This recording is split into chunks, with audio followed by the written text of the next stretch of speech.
Estamos de volta aqui mais uma vez com o nosso seminário teológico Família da Graça.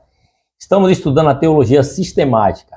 Estamos no módulo 4, agora gravando a terceira aula deste módulo de pneumatologia. Vamos falar agora dos atributos do Espírito Santo. Ele está aqui na página 10. Vamos começar aqui lendo a palavra de Deus em Hebreus, lembrando que todo estudo da teologia sistemática, cada assunto você tem que acompanhar com a sua Bíblia. O material principal de estudo da teologia é a Bíblia, a palavra. Hebreus 9:14. Quanto mais o sangue de Cristo, que pelo Espírito Eterno se ofereceu a si mesmo imaculado a Deus, purificará das obras mortas a vossa consciência, para servir ao Deus vivo. Então aqui fala do Espírito Santo, chamando-o de Espírito Eterno. Então um dos atributos do Espírito Santo é que ele é eterno. Ele é onipresente, como está lá em Salmo 139:7. Ele é onipotente, como está lá em Lucas 1:35. Ele é onisciente. 1 Coríntios 2, 10 e 11. Os atributos divinos atribuídos à eternidade, como lemos, note nessa passagem que o Espírito Santo é chamado de Espírito Eterno. A eternidade é um atributo de Deus, um atributo de Cristo, como estudamos em Cristologia, e também um atributo do Espírito Santo. A onipresença. Sobre a onipresença, está escrito lá em Salmo 139, para onde eu irei do teu espírito?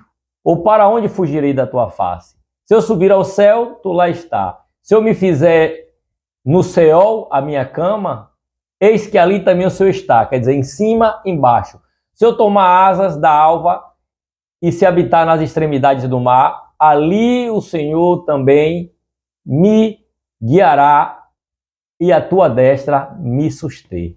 Então não tem para onde fugir da onipresença de Deus. A onipresença, ela pode estar presente em todos os lugares ao mesmo tempo, sem se dividir e nem ocupar espaço. Porém, sua presença pode ser tanto passiva como uma presença ativa. A presença passiva é o poder de estar em todos os lugares, contemplando todas as coisas, sem se manifestar ou se fazer presente. O Espírito Santo de Deus está em todo lugar. Só que nem em todo lugar ele se revela. Mas tem a presença ativa do Espírito Santo. A presença ativa do Criador é quando sua presença se manifesta e se torna visível.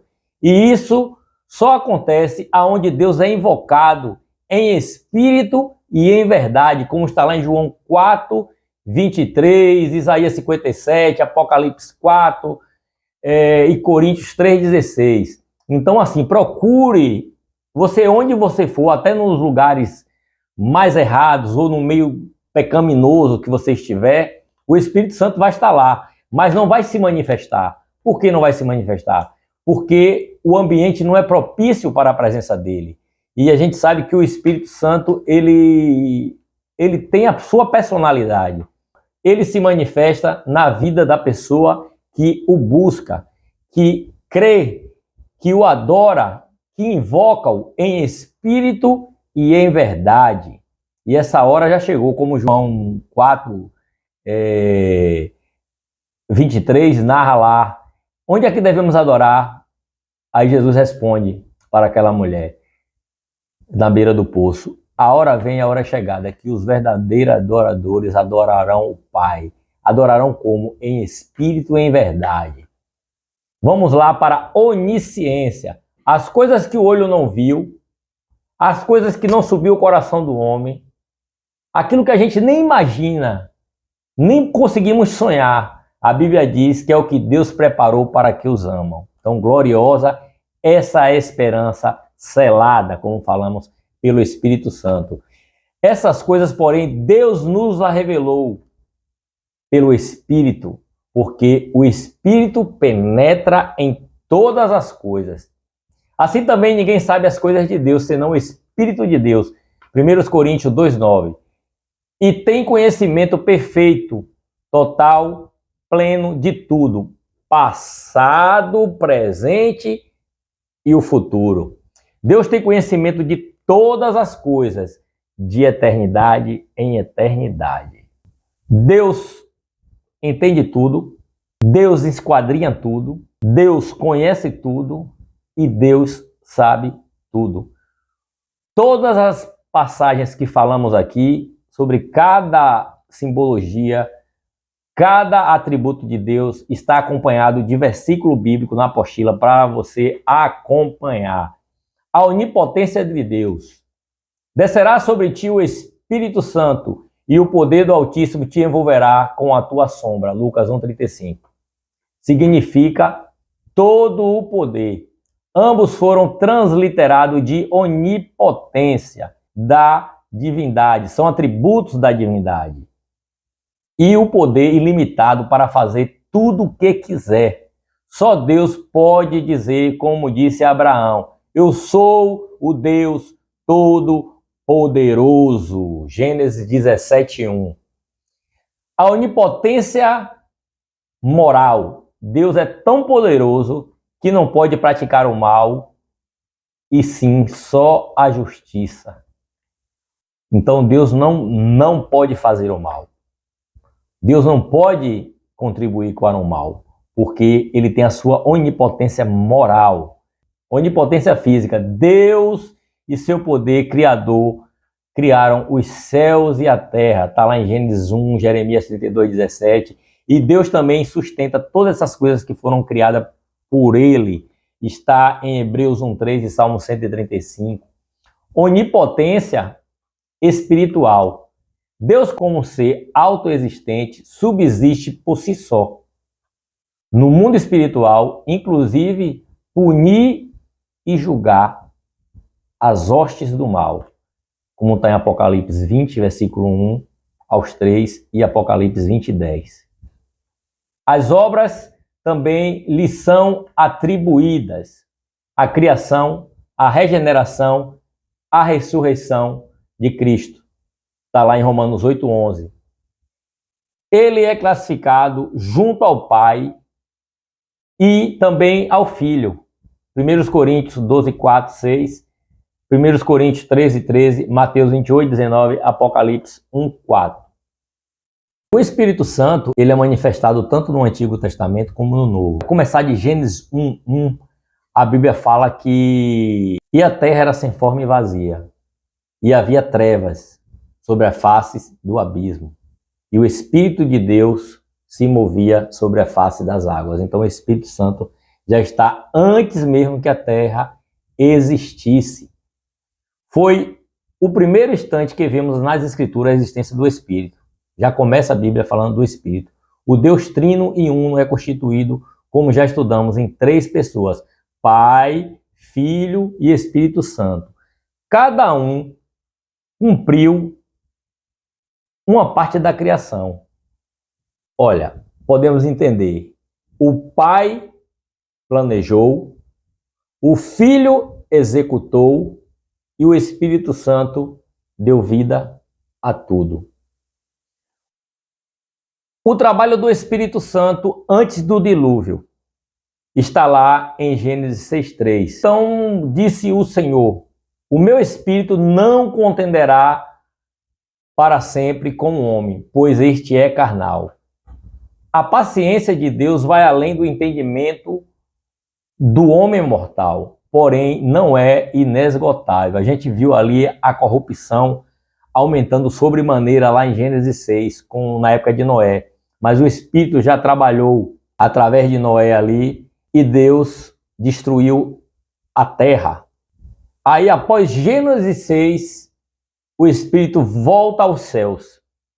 E a gente vê ele agora se manifestando de forma esporádica, para se manifestar sobre pessoas ou obreiros que o Senhor queria usar para fins específicos, como por exemplo, José para governar, Moisés para liderar, Josué para conquistar, Elias e Samuel para proclamarem as verdades de Jeová ao povo e outros mais.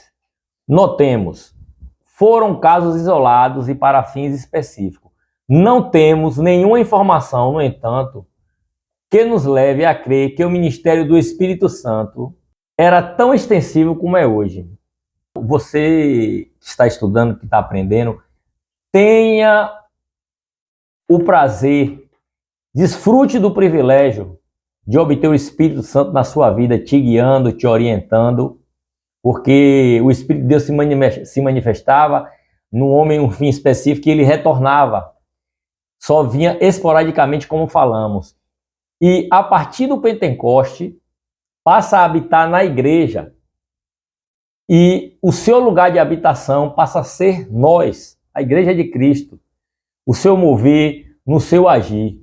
O Espírito hoje significa união e comunhão nossa, o povo de Deus, como lugar de adoração a Ele, em espírito e em verdade. Então, hoje o Espírito nos traz esse privilégio de estarmos desfrutando da sua presença, sendo igreja de Cristo. O Espírito Santo nos líderes do Antigo Testamento. No passado, veio homens com poder e unção fora do comum. A exemplo de alguns juízes lá, depois do livro de Josué, a gente vê ali o povo de Deus sendo governado através de juízes, como foi o caso de Gideão, que lutou contra os midianitas. Jefté, também o Espírito do Senhor veio sobre Jefté. Otoniel também, o Espírito veio sobre ele, ele julgou e a terra ficou em paz durante o período do governo dele. Teve Sansão, que também recebeu uma força sobrenatural, que se apossava de Sansão e operava coisas surpreendentes. Vários milagres foram feitos através da vida de Sansão, uma força descomunal para guerrear contra os inimigos de Israel. Veio também sobre os reis. Saul recebeu o Espírito Santo. A promessa foi que o Espírito do Senhor se apossaria sobre ele e ele profetizaria, e ele fez isso. Saul foi inspirado pelo Espírito a incitar Israel contra Judá para lutar contra os amonitas. O resultado foi uma grande vitória do povo de Deus. Depois veio o seu sucessor, Davi. Davi foi indicado como sucessor de Saul para reinar sobre Israel. E daquele dia em diante, o Espírito do Senhor se apossou de Davi, como está escrito em 1 Samuel 16:3. Guiou o povo de Israel para um caminho de sucesso, foi triunfo, foi vitória. Embora ele jovem, tinha ideias amadurecidas, atitudes elevadas. Davi sempre teve a certeza de que o Espírito de Deus o guiava. E quando Davi pecou, a preocupação dele não foi que ele perdesse o trono, que ele perdesse o palácio, mas ele tinha uma intimidade tão grande que chegou a ser chamado homem segundo o coração de Deus. Então, assim, é tanto que ele tinha essa intimidade que quando ele pecou lá, aí está registrado lá que ele diz assim: não retires de mim o teu Espírito. Ele queria perder tudo, menos a presença do Espírito de Deus, o Espírito Santo. Nos profetas, vemos também como Elias e Eliseu, que ministraram em épocas de crise espiritual nacional.